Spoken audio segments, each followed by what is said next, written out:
পাণ্ডবেশ্বর বিধানসভার বিধায়ক নরেন্দ্রনাথ চক্রবর্তী এবং সমস্ত কর্মীরা পাণ্ডবেশ্বর বিধানসভার অধীনে ছোড়া এলাকার শীতলপুরের পুলওয়ামা হামলার সময় শহীদ সেনাদের প্রতি শ্রদ্ধা জানিয়েছেন।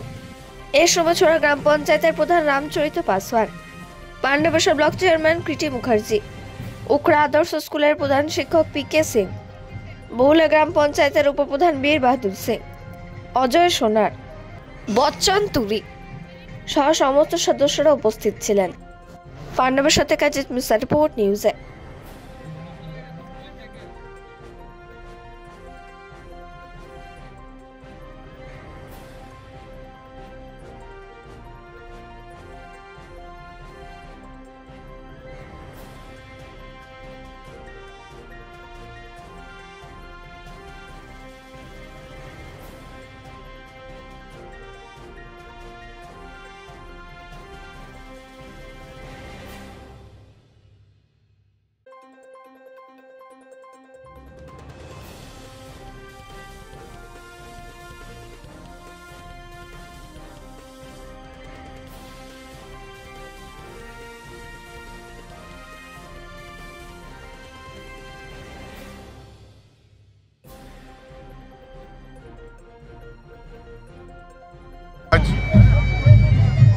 ভারতবাসীর জন্য খুব গভীর দুঃখদায়ক দিন, একে ব্ল্যাক ডে হিসেবে সবাই মানে।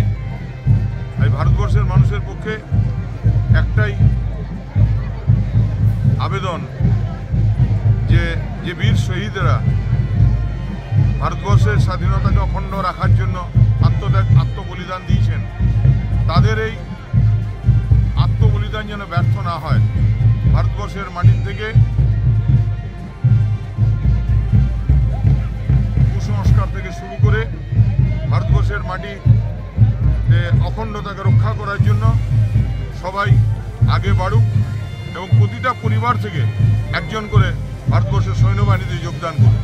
शहीद वीर के लिए क्या बोलिएगा जो शहीद हुए हैं?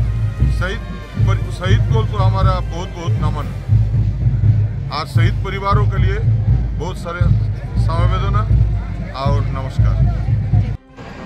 हम लोग करते धूमधाम का ही नहीं है, ब्लैक डे के हिसाब से हम लोग मनाते हैं। और ये 40 जन जो शहीद हुए हैं उसको याद रखने के लिए हम लोग हर साल ये प्रोग्राम तो करते हैं, क्योंकि वो देश के लिए शहीद हुए और हम लोग का कर्तव्य है उनको याद रखें।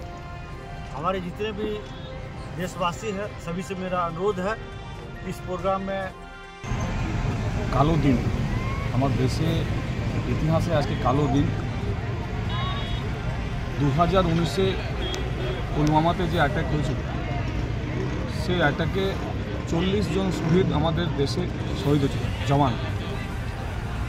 আজকের দিনে আমরা এই শীতলপুর কলেজ ছড়া গ্রাম পঞ্চায়েতের অন্তর্গত শীতলপুর কলেজ 2019-এ ঘটনা হয়েছে। 2019 থেকে আজ পর্যন্ত 2025 এর আগেও এই পুলওয়ামা দিনকে আমরা ভুলে যাব না। আমরা দেশের নাগরিক হিসাবে আমরা যে দেশের জন্য কুরবান হয়েছে, দেশের জন্য শহীদ হয়েছে, সবাইকে আমরা শ্রদ্ধাঞ্জলি দিই।